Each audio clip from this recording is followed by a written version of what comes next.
आपने जो बातें कही, मैं और रिकॉर्ड फिर से कह रहा हूं कि चीजें रिकॉर्ड में रहनी चाहिए, कि जो बातें आपने और जो दावे आपने किए हैं, अगर 2030 तक आपने उसका 40-50% भी कर दिया तो दिल्ली की जनता आपको सिर पे बैठा लेगी 100% को। मैं छोड़ ही देता हूं, पहली चीज। दूसरी चीज कि अच्छा बुरा जो भी हो, एक दूसरे की बात को कहना समझना ये भी बड़ा महत्वपूर्ण होता है। लेकिन हाँ, दूसरी तरफ आपकी तरफ होते कुछ चीजें ऐसी हैं जो तत्काल एग्जीक्यूट हो सकती हैं, जो नहीं हो पाती हैं। उससे आप लोगों से भी सवाल पूछता हूं, इनसे भी पूछता हूं। तो ये महत्वपूर्ण है कि चर्चा परिचर्चा क्यों होती है। आप भी अपनी बात कहें, हम भी, सामने वाला भी अपनी बात कहे, और ये जरूरी नहीं है कि हमेशा लोग एक दूसरे से सहमत हो जाएं। विष्णु जी, आपके पास मैं आता हूं सर। उससे पहले एक अपडेट आ रहा है, आपके खेमे से ये खबर आई है तो बताना जरूरी है। पिंक कार्ड को लेकर आम आदमी पार्टी ने कुछ सवाल उठाए हैं। आम आदमी पार्टी ने पूछा है कि पिंक कार्ड की जरूरत क्या थी। ये देखिए, पिंक कार्ड को लेकर आम आदमी पार्टी की तरफ से सवाल उठाए गए हैं। आम आदमी पार्टी ने पूछा है कि पिंक कार्ड की जरूरत क्या थी। ये सीधे सीधे सरकारी पैसों का दुरुपयोग है। और वर्तमान जो सरकार है, यानी दिल्ली की भारतीय जनता पार्टी की अगुवाई में बनी रेखा गुप्ता की सरकार, महिलाओं से नफरत करती है। गरीब महिलाओं से सरकार की नफरत सामने आई है। और ये बातें किसने कहा है? ये बातें दिल्ली के पूर्व मंत्री और वर्तमान में आम आदमी पार्टी के दिल्ली अध्यक्ष सौरभ भारद्वाज ने। सौरभ भारद्वाज की तरफ से एक्स पर लिखा गया, जब हर महिला डीटीसी बस में मुफ्त सफर कर रही थी तो पिंक कार्ड की जरूरत क्या थी? क्या यूपी, बिहार, हरियाणा की गरीब महिलाओं से सरकार की नफरत सामने आ गई है? पिंक कार्ड बनाने के लिए सरकारी पैसा क्यों बर्बाद हो रहा है? ये प्रश्न आम आदमी पार्टी की तरफ से पूछा गया है। नमस्कार दोस्तों, एक नया मजाक भारतीय जनता पार्टी की रेखा गुप्ता कर रही हैं। कह रही हैं अब पिंक टिकट की जगह पिंक पास दिया जाएगा, एक पिंक कार्ड दिया जाएगा। अब समझिए कि किया क्यों जा रहा है। अब तक कोई भी महिला, चाहे वो यूपी से हो, चाहे वो बिहार से हो, चाहे वो दिल्ली में 1 महीने पहले आई हो, चाहे वो हरियाणा से हो, वो बस में चढ़ती थी, महिला को एक मुफ्त की गुलाबी टिकट दे दी जाती थी और वो उससे सफ़र कर लेती थी। कार्ड बनवाना पड़ेगा। पिंक कार्ड बनाने का खर्चा क्यों करना चाहती है सरकार?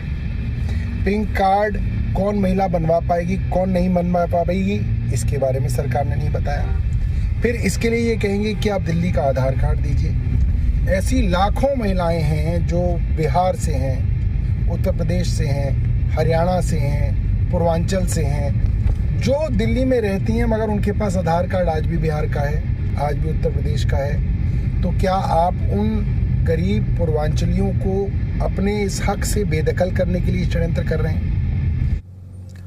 तो चलिए एक बार फिर से अपनी चर्चा की तरफ लौटते हैं। और मैं सबसे पहले इसमें ना एक पॉइंट मैं यहाँ पर विपिन जी से लूँगा, फिर मैं विष्णु जी 1 मिनट के लिए आप रुक जाइए, मैं आता हूं। वो पहले विपिन जी से मैं बस एक पॉइंट लेके लाइन उनकी तरफ से समझना चाह रहा हूं, फिर मैं आपके पास आता हूं पॉलिटिकली इस पर पॉइंट ऑफ व्यू लेने के लिए। सर, ये जो सौरभ भारद्वाज ने कहा, इससे आप कितना एज ए दिल्ली के नागरिक कितने सहमत हैं कि दिल्ली सरकार कोई योजना अगर चलाएगी तो दिल्ली के लोगों के लिए चलाएगी ना, महाराष्ट्र केरल के लोगों के लिए क्यों चलाएगी? एक पॉइंट लोगों के जहन में आ सकता है। तो ऐसे दिल्ली का नागरिक आपको क्या लगता है कि दिल्ली सरकार ने जो ऐलान किया वो दिल्ली के लोगों के लिए है या देश भर के लोगों के लिए है? इवन कि अगर कोई उत्तर प्रदेश से भी आए, बिहार से भी आए, मेरे राज्य से आ जाए, कहीं से भी आ जाए, दिल्ली के जिसका दिल्ली का वोटर कार्ड नहीं है, क्या लायबिलिटी राज्य सरकार की होनी चाहिए?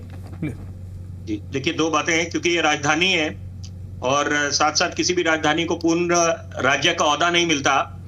तो यहाँ पर 2 बातें उभर के आती हैं कि पहली बात, क्योंकि राजधानी है तो यहाँ पर एक स्वाभाविक है, अपेक्षाएं ये होगी कि आप सबके लिए करें, कार्ड सबके लिए लागू होना चाहिए। तो वहां पर कुछ हद तक सौरभ भारद्वाज जी की बात जायज है। लेकिन साथ साथ दूसरी बात है कि प्राथमिकता जो है पहले देनी है आपने, जो दिल्ली के जो नागरिक हैं तो पहले आप उनको देंगे, ये उनका हक बनता है कि आप पहले उनको वो सुविधा मुहैया कराएं। जो भी नई घोषणा हुई है, योजना सरकार लेके आई है कि यहाँ पर तो पहले आप अगर, क्योंकि आपका बजट कितना है, कितना एलोकेशन हुआ है, तो ऐसी तमाम बातें, तो इसका मतलब है कि यहाँ पर कम से कम, क्योंकि ये महिलाओं से जुड़ा मुद्दा है, तो मुझे लगता है कि एकाएक कि अभी तो चंद पल ही हुए हैं, तो ये योजना नहीं, जब हुई है सर आपको नहीं लगता कि ये देखिए ये एक ऐसी मामलों में सेंटिमेंटल होके नहीं खेल सकते हम हर चीज, क्योंकि पॉलिटिक्स करने वाले लोग बड़े सेंटिमेंटल खेल खेलते हैं। मैं सीधे सीधे गणित का खेल खेलता हूं,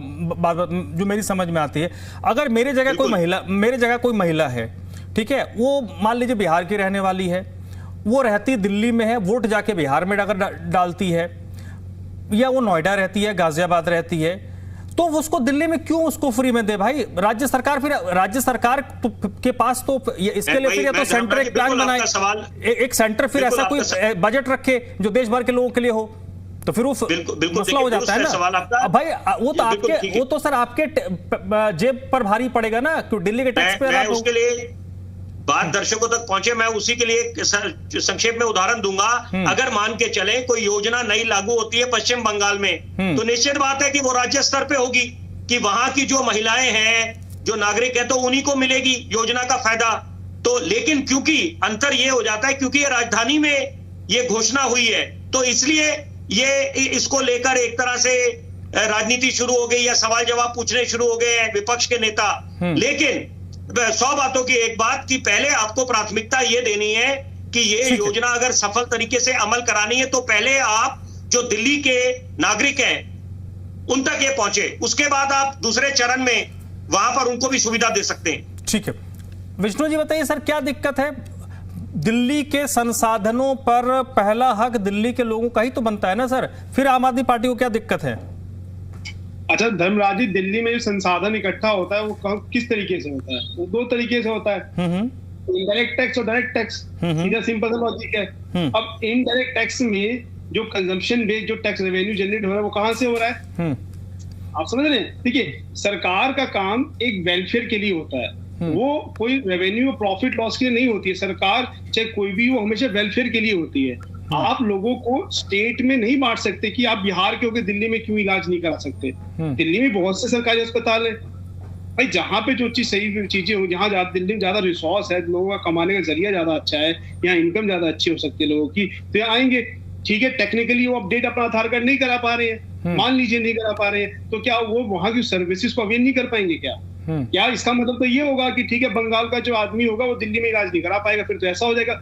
आप मत बांटिए ना चीजों को स्टेट में, क्योंकि आप तो गवर्नमेंट है, आप गवर्नमेंट। सर इलाज की बात नहीं हो रही। इलाज जो दिल्ली, एक मिनट, इलाज जो दिल्ली में लोग बाहर से करवाते हैं, उसमें जो निकटवर्ती जो राज्य हैं, जो एनसीआर का हिस्सा हम कह सकते हैं, उसमें ज्यादातर लोग दिल्ली सरकार के अधीन जो आते हैं, उन अस्पतालों में आते हैं। बड़े पैमाने पर लोग केंद्र के अधीन जो अस्पताल हैं, एम्स हो, सफदरजंग हो, उनमें आते हैं। तो इलाज इज अ डिफरेंट थिंग। फिर तो ऐसे फिर इसको खोलते जाएगा तो बहुत सारी चीजें हैं जो खुल जाएंगे कि सबके लिए कर दो। राज जी बात बताइए, अगर आप महिला सशक्तिकरण की हम बात कर रहे हैं, आज रेखा गुप्ता जी बात कर रही हैं, तो आज दिल्ली में पर डे 50 से 60 बच्चे उठते हैं, किडनैप हो रहे हैं, अपहरण हो रहा है। अब उसको कैसे बाइफरकेट करेंगे? नहीं, ये तो सर बिल्कुल डिफरेंट लाइन है ना विष्णु जी, ये तो बिल्कुल डिफरेंट लाइन है। उस मुद्दे पर जब हमने चर्चा की थी, खुल के चर्चा की थी, बहुत लोगों को बुलाया था, सब लोगों से हमने बात की थी। मसला वो नहीं है। मेरा ये मसला है कि भाई, अगर एक तो बात आ गई कि दिल्ली राष्ट्रीय राजधानी है, लेकिन राष्ट्रीय राजधानी होने के साथ साथ राज्य भी है जहां पर विधानसभा है, मुख्यमंत्री है, मंत्री है, राज्य का अपना संसाधन है, उसका अपना एक बजट है। तो पहली प्राथमिकता कौन होगा? जो दिल्ली के नागरिक हैं वही ना होंगे ना सर। एक बात बताइए, अगर वो आदमी यहाँ पे बसा हुआ है, वो यहाँ कमा रहा है, वो यहाँ के टैक्स पे पार्टिसिपेशन है, वहाँ के गवर्नमेंट रिसोर्स पे पार्टिसिपेशन, क्या वो रिसोर्स नहीं लेगा? क्या उसका राइट है रिसोर्स लेने का? वो रह तो नहीं रहा है ना। आप उसका इनकम जनरेशन है, जो भी रिसोर्स में कंट्रीब्यूशन कहाँ का कर रहा है? वो कंट्रीब्यूशन तो यही कर रहा है ना। अच्छा, आपने कितना ही टिपिकल बना दिया। मतलब महिलाएं, प्रैक्टिकल सोचिए, बस में जाएंगी, 10 महिलाएं यहाँ पहुंची हुई है, 5 महिलाएं दिल्ली की है, 2 महिलाएं बाहर की है। अच्छा, आप यूपी क्यों नहीं बनाएंगे?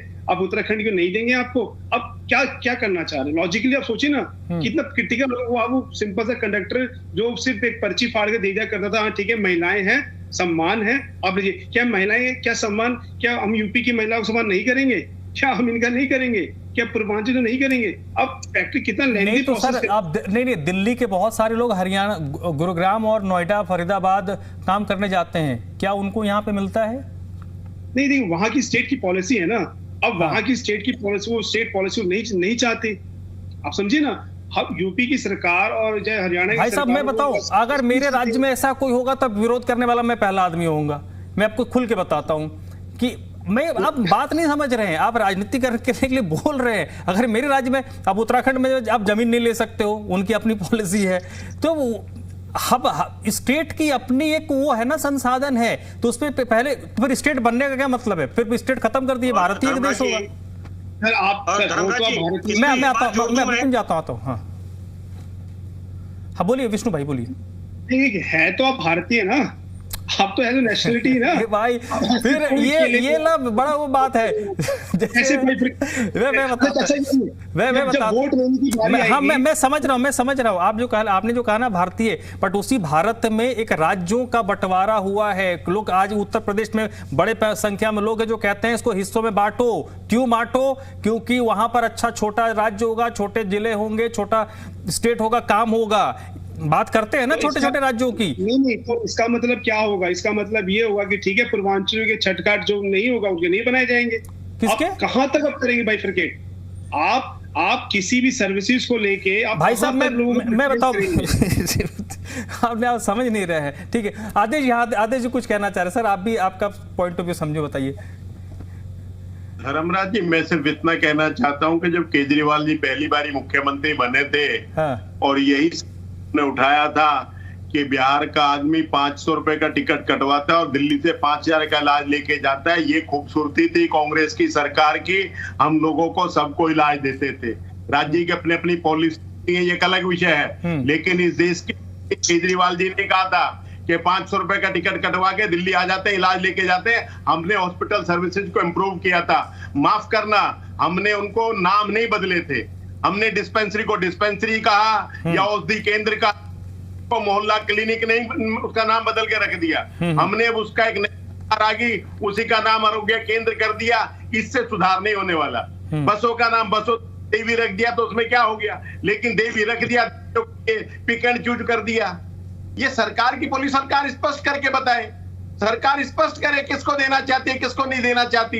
लाडली बहन योजना की बातचीत है। हमने श्रीमती शीला दीक्षित जी ने आज से 20 साल पहले किया था कि जब कोई बच्ची किसी के घर में जन्म लेती है तो कहीं ना कहीं माँ बाप को ये लगता है कि मेरे घर में एक बोझ आ गया। माफ करना, लेकिन शीला जी ने कहा कि वो बोझ नहीं लगनी चाहिए। हम उसके साथ अपना कंधा देते, अपनी सरकार का हम उस परिवार के साथ खड़े, ताकि जो अनुपात था लड़के लड़की की रेशो का वो भी दूर तक कम होगा और उसको 12वीं तक शिक्षा देंगे। शिक्षा से भी जोड़ा था, आज उसको ग्रेजुएशन तक जोड़ दिया है कि ये करके निकलेगी तब उसको पैसे मिलेंगे। आज से 20 साल पहले 1 लाख रुपए था, आज आप 1,20,000 रुपए कर रहे हैं, लेकिन ग्रेजुएशन 5 से 3 साल 4 साल का पीरियड आपने उसका और बढ़ा दिया। ग्रेजुएशन कितना महंगा हो गया, तब से पढ़ाई कितनी महंगी हो गई है। हमारा दायित्व था कि हम उसके परिवार के साथ खड़े, उसकी तकलीफ को समझे और 12वीं पास करने के बाद उसके माँ बाप अगर चाहें तो उसकी पढ़ाई को आगे जारी रखें, उसमें खर्च करें। उसके माँ बाप को लगता है नहीं मुझे मेरी बेटी की शादी करनी है तो उस पैसे का वहां उपयोग कर सकते थे, क्योंकि उसकी लगभग 18 साल की आयु हो जाती थी। तो ये दृष्टिकोण, ये सोशल मैकेनिज्म था। आज इनको राजनीतिक जामा पहनाया जा रहा है। ये योजना ठंडे बस्ते में पड़ी थी, हमने 20 साल पहले लागू की, बच्चों को कहां पैसे मिल रहे हैं। ये कौन है? ये दृष्टिकोण को समझने की आवश्यकता है। अगर दिल्ली को हमने सुधारा तो जो चीज हमने बनाई वो टिकी रही। अब एयरपोर्ट की छत गिर जाती है, एक व्यक्ति की मृत्यु हो जाती है। दिल्ली एयरपोर्ट की बात बता रहा हूँ। 2 साल के अंदर नमो ट्रेन का उद्घाटन माननीय प्रधानमंत्री जी करते हैं, उसकी छत उड़ जाती है। देश के अंदर कोरोना के टाइम पे पीएम केयर जैसा फंड एक आदमी की तनख्वाह उसमें गई सरकारी कर्मचारियों की, और हमारे जैसे आप जैसे लोगों ने भी कंट्रीब्यूट किया। आज उसका कोई आरटीआई जवाब नहीं देती कि ये प्राइवेट फंड है। धोखा नहीं तो और क्या है देश के अंदर? धोखा हो रहा है देश के लोगों से। जो है हर सरकारी कर्मचारी की तनख्वाह, सर्कुलर जारी हुआ था कि हर व्यक्ति को पीएम केयर फंड में पैसा देना होगा। सर्कुलर था हर डिपार्टमेंट का। कई डिपार्टमेंट ने तो 2-2 दिन की तनख्वाह का सर्कुलर दिया था। बाद में यूनियनों ने ऐतराज किया कि नहीं, 1 दिन का प्रोविजन है, 1 दिन का देंगे, और वो भी एक प्राइवेट आदमी चंद लोगों के हाथ में चला जाता है। और हम कहते हैं कि देश वैलिड पॉइंट। मैं ठीक है, मैं देवेंद्र जी के पास आऊंगा। उससे पहले विपिन जी को कुछ ऐड ऑन करना था, फिर ज्वाइंटली उसमें जवाब उनका ले लेंगे। सर प्लीज अब बोलिए। मैं बड़े सम्मान पूर्वक एक बात बिल्कुल याद दिलाना चाहूंगा। निश्चित बात है, क्योंकि आदेश जी ने उस बात का जिक्र अपने आप ही कर दिया कि